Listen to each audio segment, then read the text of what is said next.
12:45. I want to be done. If I'm not done by 12:45, I really need to So shut. 12:30 on this morning. Awesome. 12:45. Got it. Thanks. All right, well, let's get started. First of all, I want to say thank you all for coming. I really appreciate you all being here today. I know you're very busy, you're recruiters, you have a lot of work to do. I also want to thank our host, Procentrics, for having us today, and Pilar for being our gracious host. Thank you very much. I want to start by telling you a little bit about myself, where I'm coming from, and why I'm doing this, and then we'll get into the presentation.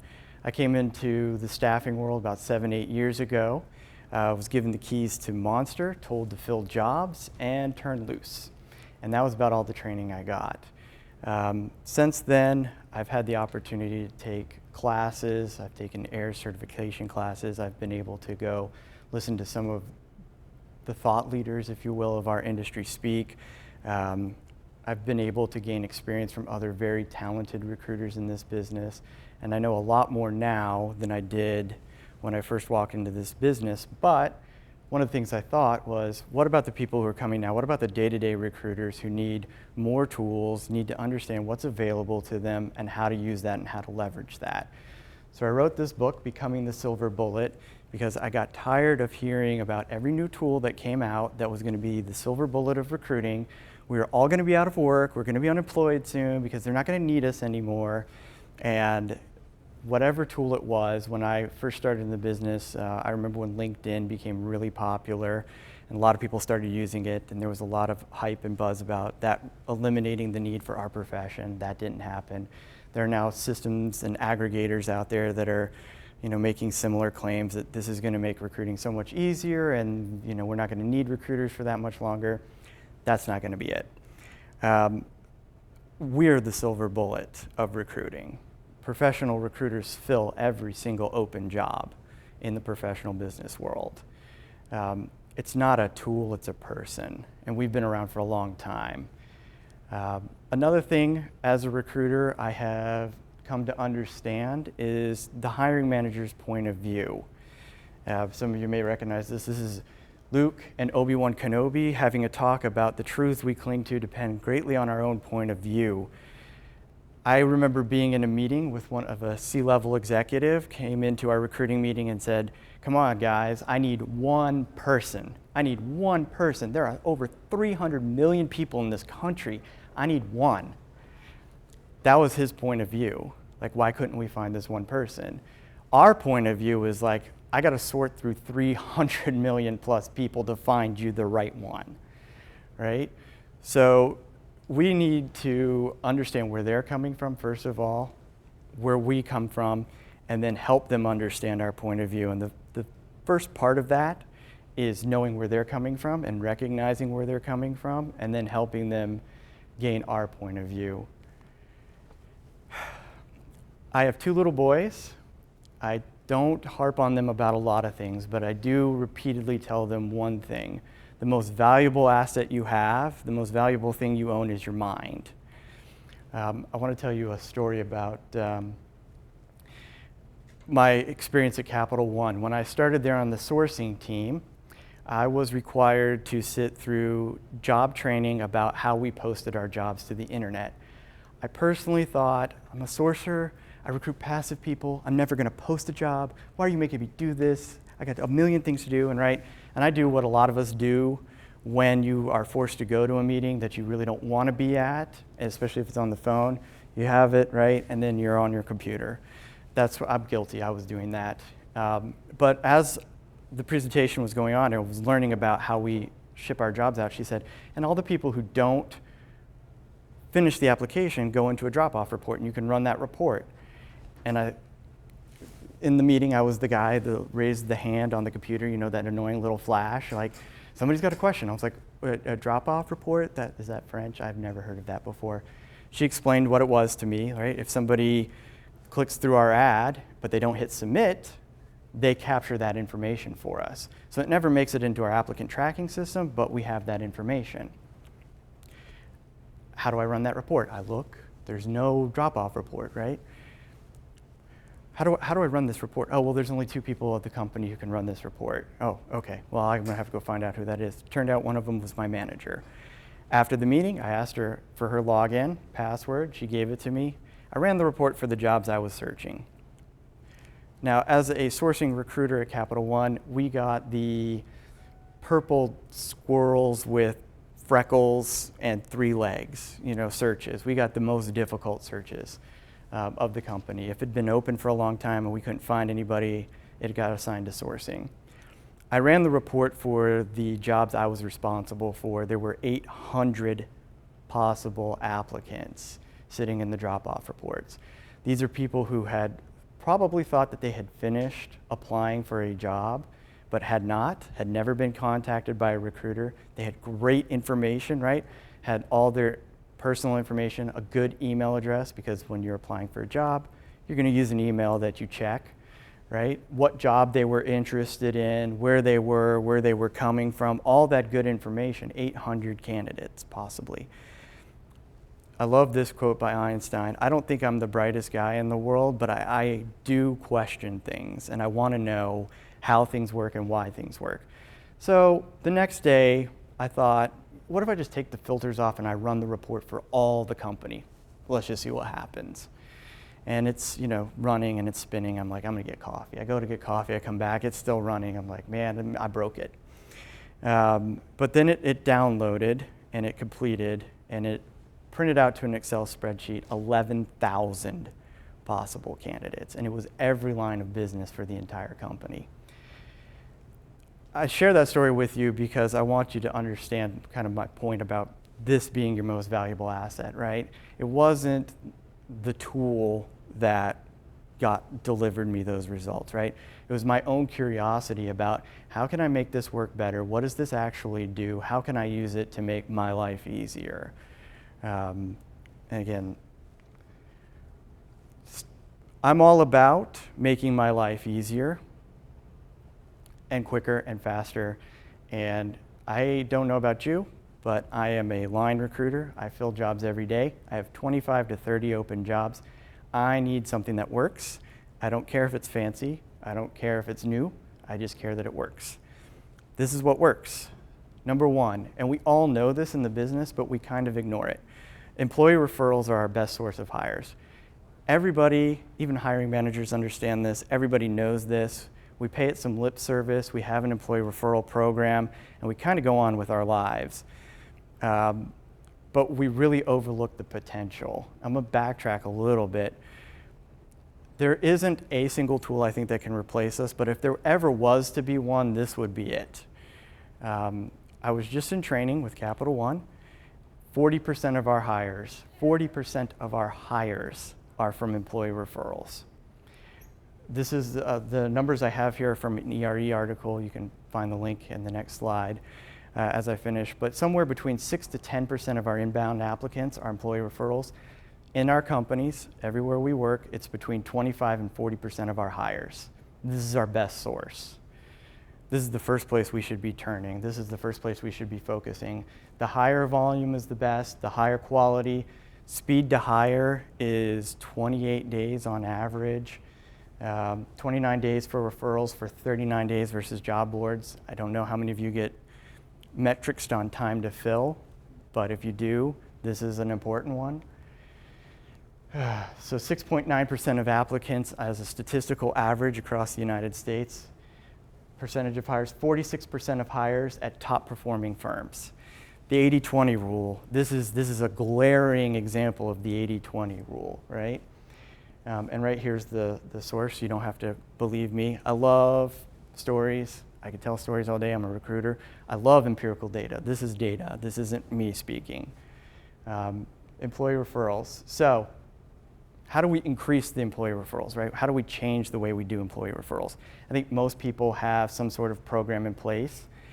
For me, if I'm at a mid-sized company or small company, I want to volunteer to be responsible for employee referrals. I don't want employee referrals to go to resumes@whatever.com. I want them to come to me, and I want people to know they're coming to me. The number one thing you'll hear from your employees is that I referred people, but it falls into the black hole and nothing ever happens with it, and I gave up on it. You do not want that to happen. This is your best source of candidates, right? This is highest chance to fill the job in the least amount of time. You want to be responsible for this. I think you also need to start branding your employee referrals. If you work for a staffing agency, or if you've worked for a staffing agency in the past, when you submit a resume, you put your logo on top of that resume before you submit it. Having worked on the agency side of the house and the corporate side, I could tell you that agency hires are probably 15% of your total hires, but when hiring managers have a difficult to fill position, or they're going to ask for an agency. They have a very high opinion typically of agency recruiters. And I've been trying to get my head around this because the numbers don't bear that out. I love agency recruiters. I was an agency recruiter. I think they're great recruiters. But numerically, it doesn't account for as much of your hires as employee referrals. Why is this where they're going first? Every time they open a box of resumes, right, they're going to see a logo for a staffing agency when it's a staffing agency. They remember that. It's different. It's branded into their mind. That's why staffing agencies do that. You're identifying your employee referrals anyway through your applicant tracking system. Why not create a logo, put it on the referral, and let the hiring manager know, hey, this is an employee referral. That doesn't cost anything. The other thing I do to generate employee referrals, I have constantly open, hard-to-fill jobs. I think all of us have those. When I go to a new company, I find out the people who are in that company who do that job, and I go take them to lunch where it's possible. And I sit down with them and I say something along the lines of, I'm the new recruiter here. I'm going to help build out your team. I've been in recruiting for a while, but I really want to understand what you guys do for a living, right? Get to understand their terminology, their technology. I always drop the employee referral line if they don't already volunteer, right? Hey, while I'm working, is there anybody you guys have worked with in the past, maybe that you'd like to work with again? I will personally make sure that they are talked to and that they get a chance here, and I'll keep you informed. I'm not going to let your referrals fall through the cracks, right? I'm assuming personal responsibility for that. Every single time I've done that, I've gotten referrals. Every single time. And referrals are great. The other thing you need to do is advertise. I lived in Vegas for a long time. And when you walk into a Las Vegas casino, the very first thing you'll hear is the sound of coins, hitting the machines, the slot payouts, and you're like, everybody's winning. I'm gonna make some money, I'm gonna go play some slots, right? We get into this mood, and they do it on purpose. They make those coin collectors out of a material that makes the most sound possible, so that you just get this impression that everybody around you is winning. We need to take the same approach with employee referrals. Almost every company has an update, right? Here's what's going on in our company. Advertise. Hey, thanks, Vika, for the employee referral. She helped us build our business, and she's getting a bonus check. Happy hours on her next time, right, everybody? Right? Something like that. A recognition is important, and advertisement is important to drive it. You also get a check if you're an employee and you refer somebody. Don't just dump it into their paycheck. Cut them a check. Take it to them. Hand it to them. Thank you for helping us build our business, right? That is much bigger impact on that person than just seeing it in their next paycheck, right? And personally, I like it to be me when I'm in a mid-sized company or a small company, and I can do that. I can get that permission. But in a larger company, ask for the hiring manager or the director of the team or somebody to deliver that in person. It makes a very big impact. We have awards in companies for everything, right? Years of service award, right? You just showed up for 5 years. Here's a trophy. Congratulations. Thank you, right? They helped build the business for 5 years. That's a recognizable accomplishment. Why don't we have an award for somebody who gave us the most employee referrals? That is money that they are making the company, right? Recognize them in front of everybody. I would attach a monetary value to it as well if it were me, but I can't overemphasize the value of employee referrals and how we are, in a lot of cases, missing the boat on maximizing that, right? I want to do less work and have more results. And this is my first tool to do that. Number 2, the boomerang. I heard this term when I was recruiting Big Four candidates. I remember I saw a resume of a candidate. He'd worked at Deloitte, then he'd worked somewhere else, and then he'd worked at Deloitte. And I was like, wait a second. What do you mean? This guy worked at Deloitte twice. And he's like, oh yeah, he boomeranged. He boomeranged? Yeah, he came back, he boomeranged. I remember in some companies, if you leave, that's it. Goodbye. Big Four firms don't do that. They actively recruit and search for alumni, and they actively engage them and actively try to have them come back. Again, empirical data, second highest quality of hire besides employee referrals is returning employees, alumni.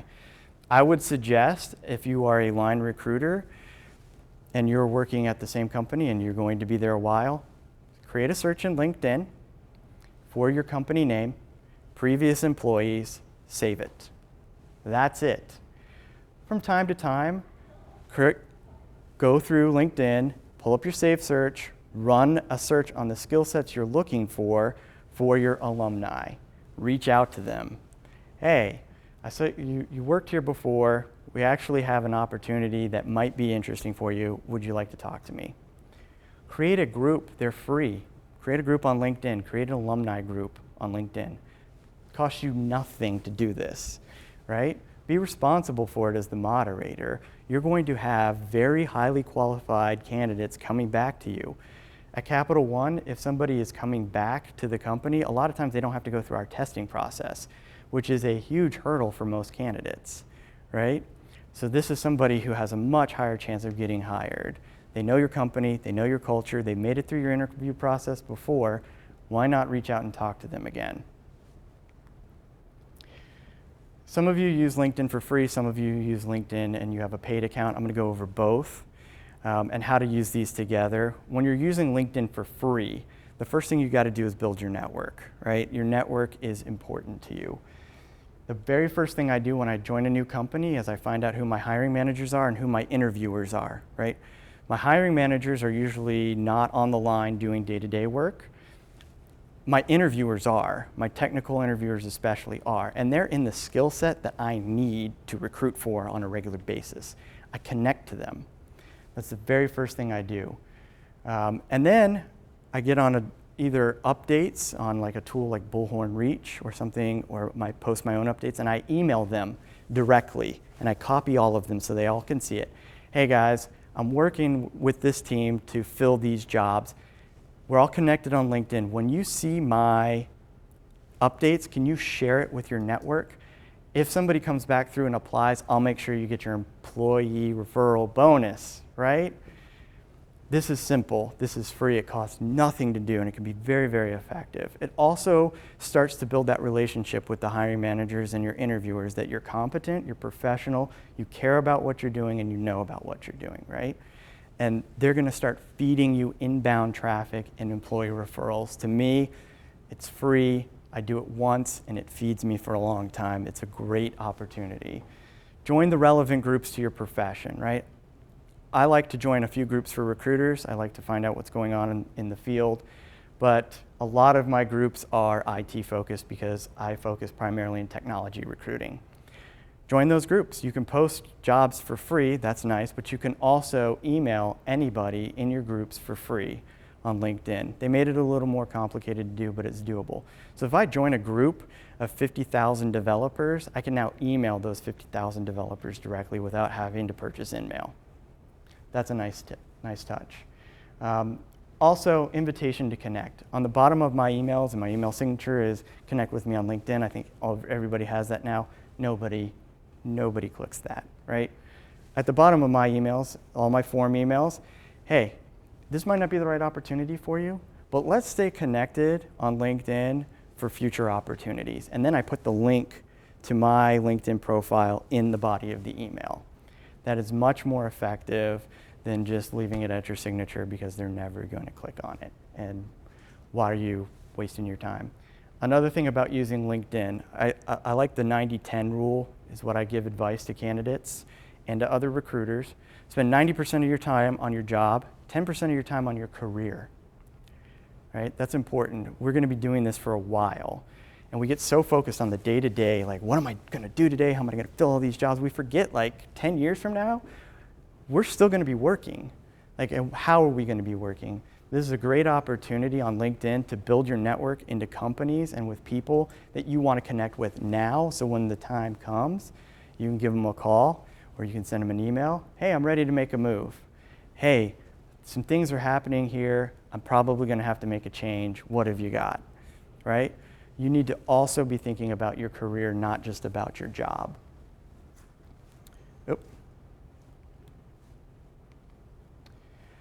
I read an article by a guy named Glenn Cathy. I don't know if any of you followed him before or read his work, but he did an article called The Dark Matter of LinkedIn. For those of you who are not familiar with dark matter, it's something that's in the universe. We know it's there because of its gravity, but we can't see it. We can't detect it. We just kind of know it's there. We don't really know what it is.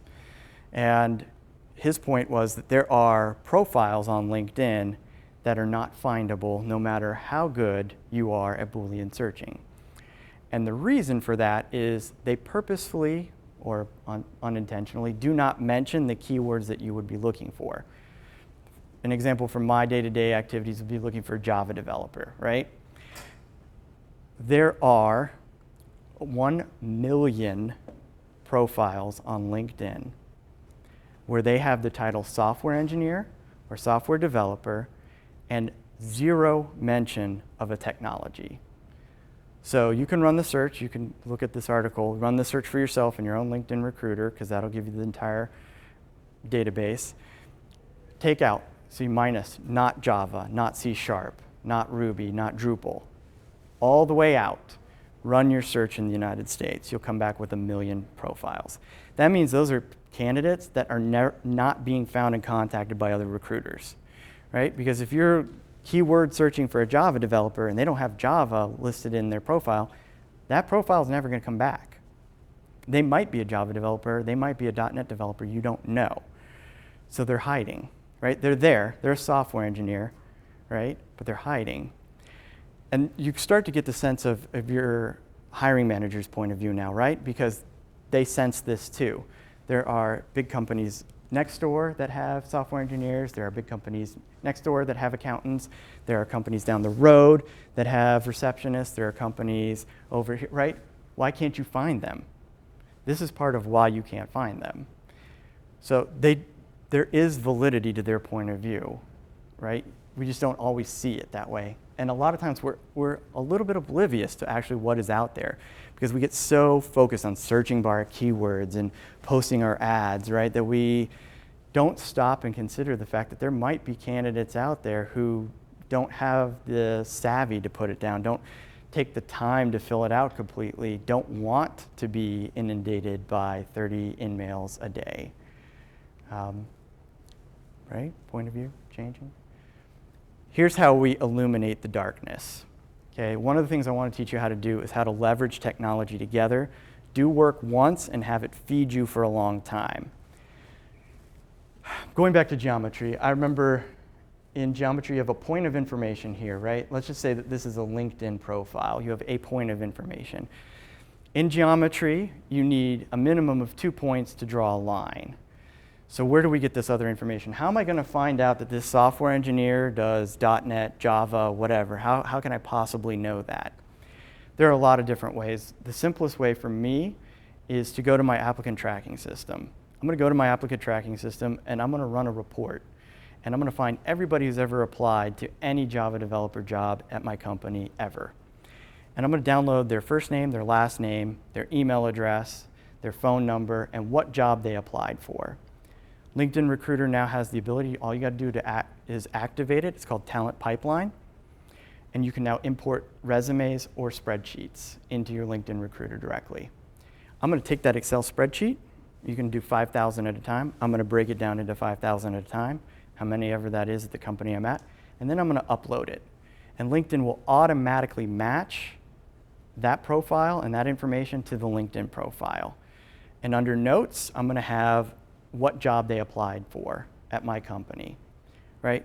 So if they applied for a Java developer and they're now at some company as a software engineer, LinkedIn will match these 2 points of information, and I will know that 2 years ago they applied for a Java developer job with my company.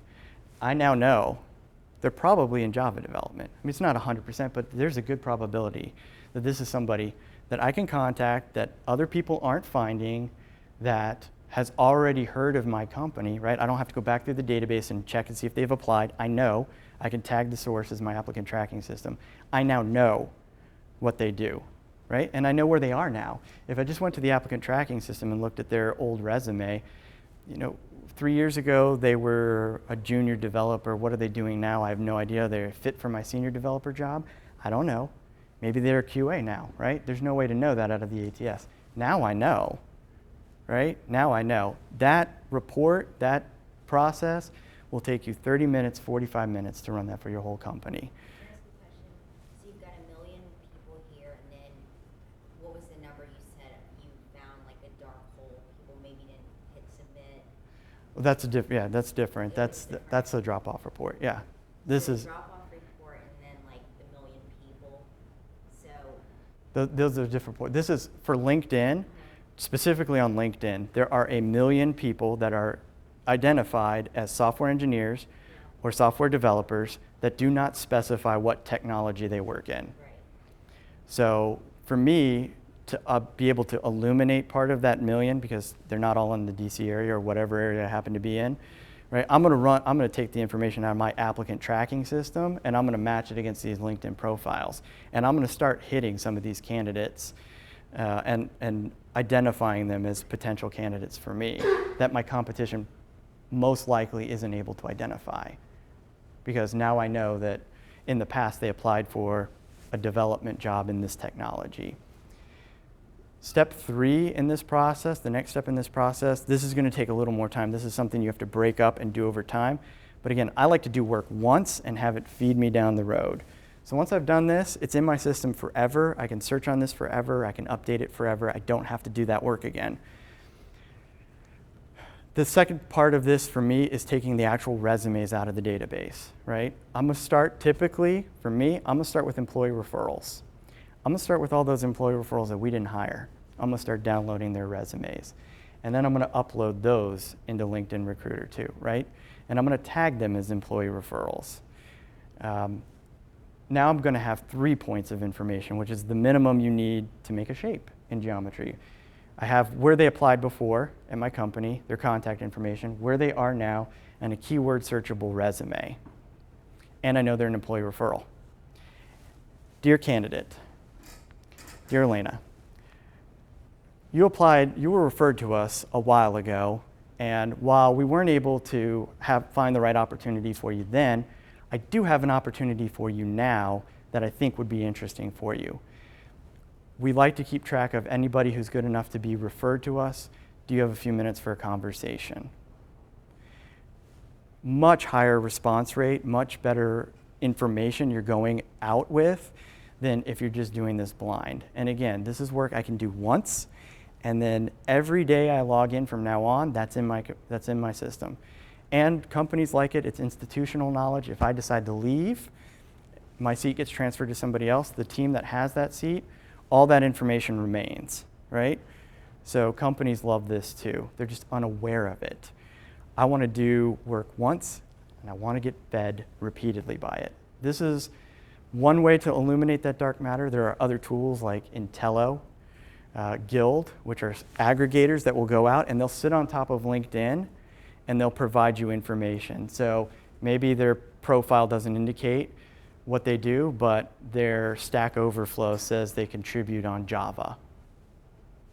Pretty sure that they're a Java developer, right? That didn't come out so well. Some of us are on a budget, and a very, very tight budget. Indeed has one of the largest resume databases on the planet, and anyone in this access can get access to it for free. All you have to do is log in as an employer, create information, make sure it's sent to your work email. I use my desk phone. They send an automated validation call to you. Once that's done, you can complete the registration. You get 50 free emails. You can contact 50 candidates for free. Beyond that, it's $1 per email. I've never heard of a company on a budget so tight that they can't come up with $50, right, for your search, right? Maybe they'll push back on the thousands of dollars that's needed for, one of the job boards or LinkedIn or something like that. If you're getting pushback on $50, maybe you're not in the right place, right? Maybe recruiting isn't an important function there. It's a huge database. People just use it to post their jobs and they forget about it. They neglect the fact that there are millions of resumes that you can get access to very cheaply. And you exchange information. It's very much like Craigslist, right? They don't get you don't get their information until they reply. Once they reply, you get everything, right? You get their full text resume with all their information, and you're good to go. Extremely effective for the recruiters on a budget, because I know we don't all work for massive companies with huge recruiting budgets. Everybody likes Twitter. Everybody loves social media. We got to be on social media, right? Ooh, social media. It's a buzzword. We got to find candidates on Twitter and Facebook and LinkedIn, right? This is what we're told. This is what needs to happen. You can do it. I will say it's doable. I have 30 jobs to fill. I don't have the time to discover that this coding ninja is the UX developer I'm looking for, possibly, right? I just don't have enough information on Twitter. What I do like to use Twitter for is information. I follow recruiters. I follow what's going on in our business. I tweet at people, right? A lot of times on LinkedIn, I don't have their email, but they have their Twitter posted. Okay, fine. I will tweet at them. To me, it's kind of like walking into a big crowded room with a bunch of people talking and yelling across the room for somebody. But hey, it works, right? In-mails and other types of communication, calling them, you're going to get a voicemail a lot of times. In-mails, a lot of them go to spam. They don't even see it. Everybody sees when somebody tweets at them. And the response rates I've gotten from tweeting at people is much higher, actually, than any other method I've had of trying to reach out to candidates. And I just tweet directly at them, hey, I have this job. Here's the link. Do you want to have a conversation? They tweet back, yes or no. I got a response. It's much more informal. It's a way to casually reach people. People see it as less invasive. It's an excellent tool for contacting people, which I don't think people usually think of Twitter as being for. Use your hashtag, create good links. When you do tweet out your jobs, use the hashtags to create a link to your job so it's searchable, hashtag jobs, something like that. But your tweet has a shelf life of a couple of seconds. Another good tip, if you want to have your job seen by a lot of people, there's always a trending section on LinkedIn. Manic Monday, right? Something like that's trending. Hashtag your job. Manic Monday, maybe it's time for a change. Hashtag my job, right? A lot more people are going to see that tweet than the 250 people you have following you. And you don't have time to build up a following of 50,000 people where enough people are following you that you're going to get responses for your jobs. So this is how I use Twitter. Monster has reinvented itself.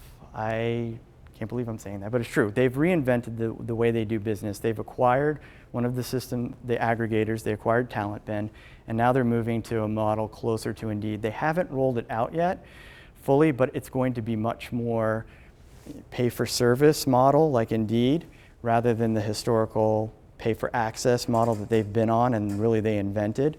So it's going to do, you're going to have resumes, and then you're going to have all the social profile information, is my understanding. It hasn't been rolled out yet, but it's definitely something to keep your eye on because I think it's going to be less expensive and more effective. Back to the LinkedIn example, right? This is going to be something that's going to give you 2 points of data on somebody. You're going to have their resume, plus you're going to have their social profile information. I think that can be really effective as a recruiter to go in and know more about that candidate so you're able to personalize your contact a little more. One of the things I keep hearing is like, hey, we need to keep recruiting human. We need to keep the human element. All this technology is making it inhuman. Actually, I find exactly the opposite is true. The technology is providing me much more information for my first contact than when I was a brand new junior recruiter at my desk, making 50 cold calls into Big Four, knowing nothing about the other person on the other line other than they were an auditor at a Big Four firm. That's all I knew about them. You want a job? You want a job? You want a job, right? That wasn't human. That was a machine. This congregation of information where you know a little bit more about them. Hey, I see you're an active member in this community. We really like that. We support that here. That's a much more human touch, if you ask me. So I think the technology can help us be a little more human. I like this comic, right? Boolean search. I see this on job descriptions all the time, especially for sourcers. Must know advanced Boolean technology, techniques, language, queries, blah, blah, blah, right? All this stuff. I've taken the classes. I'm certified. I know about Boolean search. It can be really helpful. Here's my advice, though. If you're going to use it, use one of the free tools. Don't write out the in URL, jobs or resumes, whatever, the whole thing over and over and over. I don't have the patience for it. I am ADD. I am a recruiter, for God's sakes. I don't have time or patience to do that every day. I just don't. I will send you guys a cheat sheet at the end with links to free tools where you can use a modified Google search, put in your keywords, put in some parameters for this area. For example, if I'm trying to find candidates local to this area, I'll put parentheses 703 or 571, right? Look for phone numbers in a resume. So it gives me better odds of being a local candidate. But don't spend your time every day trying to remember that. When we come to an end of a search, a lot of times it's kind of like the Hail Mary, right? Well, I'll try this. Let's see if this works. This is a pretty cool tool to have in my bag. Do something simpler, right? Make your life easier. Download those free tools. Get them on your desktop. And when you need to go to them, punch them in, get the results, and get back on with your life. Another thing, automate, right? If you're doing a good search and you're getting good results, save the search. Save your search in LinkedIn, save it in Monster, save it in Dice.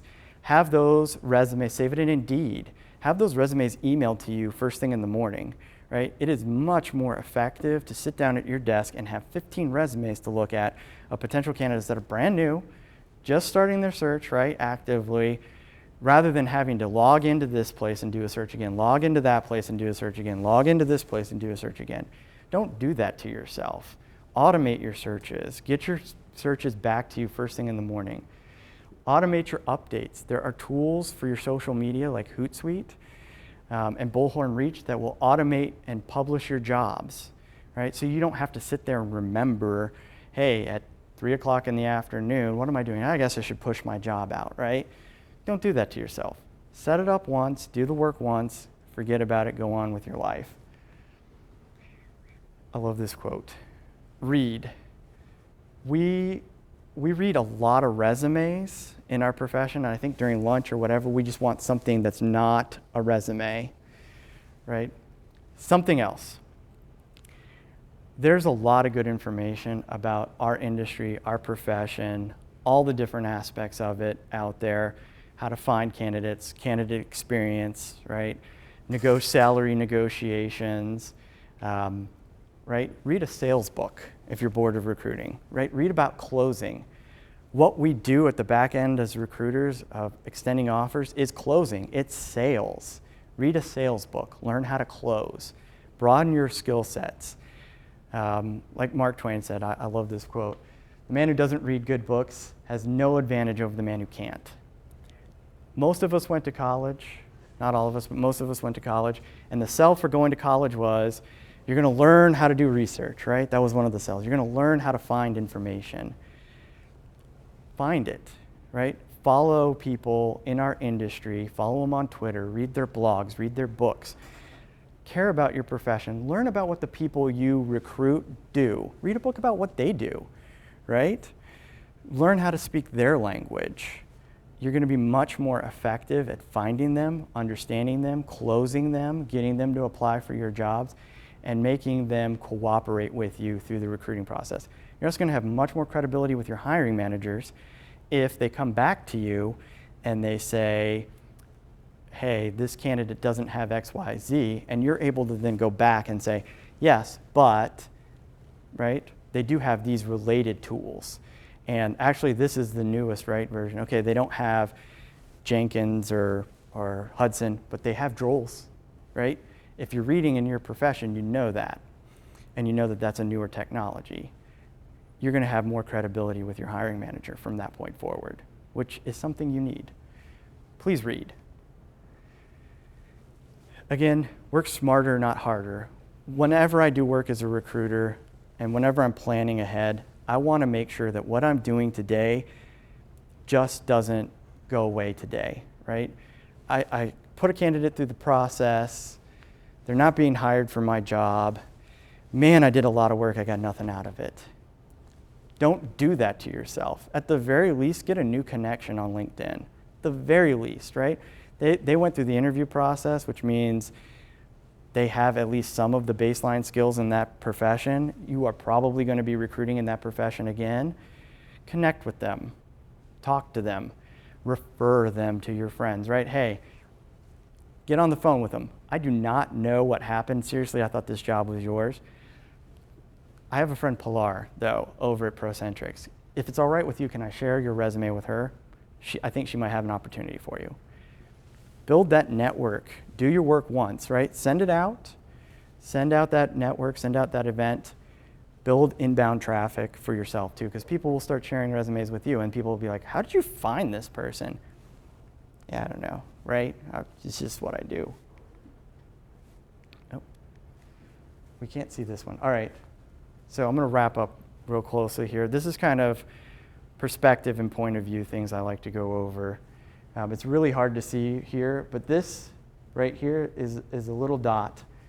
The picture's not coming quite through as clearly as I'd like, but a few years ago, before he died, Carl Sagan asked NASA to turn around the Voyager 1 space probe and take a picture of the Earth.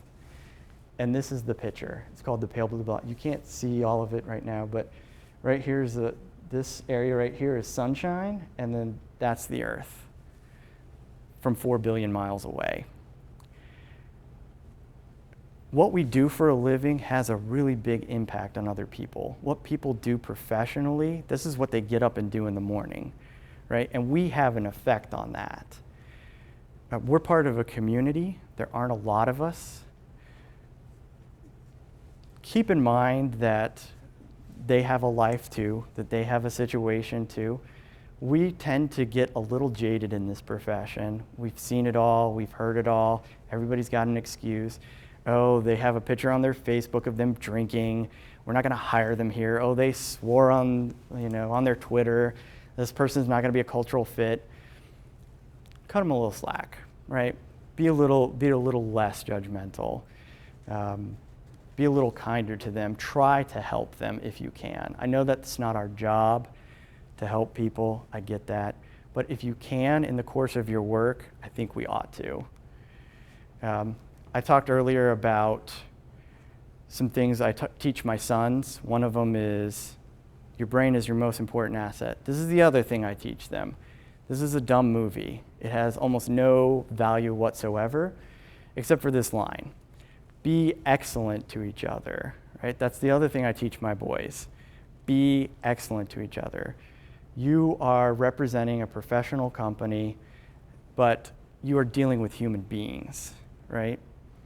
There aren't a lot of us. Be a little kinder to each other.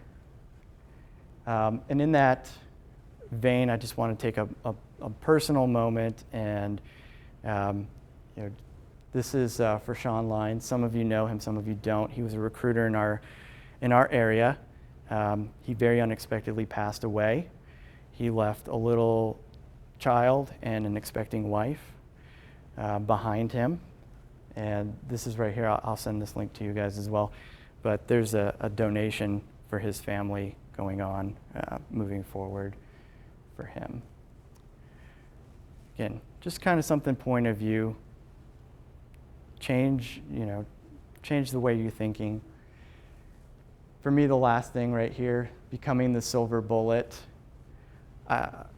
Again, I seen the tools, I like the tools, right? But to me, this is about me becoming a better recruiter, right? Me finding the right person faster, me making a better fit for my candidate and my client. To me, that's the silver bullet, right? Like, we are the silver bullet. We are the people that make this happen. We're the ones who use our experience and our education and our knowledge to improve candidate experience, to find the right person faster. This is what we do. So if you'd like a cheat sheet, you can email me here at becomingthesilverbullet@gmail.com. I will send you a cheat sheet with a lot of the pointers and places and tools and where you can find them. I'll make that readily available to anybody. You can join us on Facebook. I created my own Facebook group. I'm kind of excited, Becoming a Silver Bullet. And again, remember the fact that we're dealing with people, not tools. We want to help people find the right jobs as quickly as possible. That's what we get paid to do.